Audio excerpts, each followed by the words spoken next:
Gaaffii insuraansii bara 2015 maatisii gaaffii 8ffaa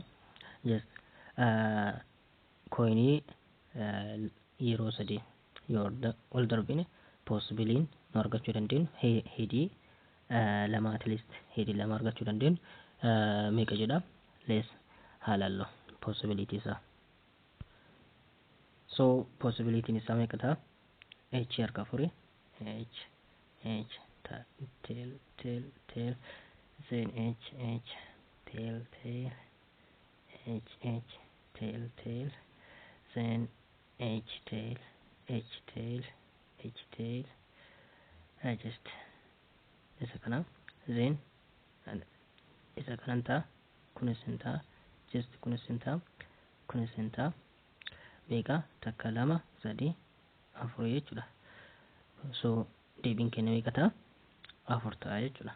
Well, our answer is A.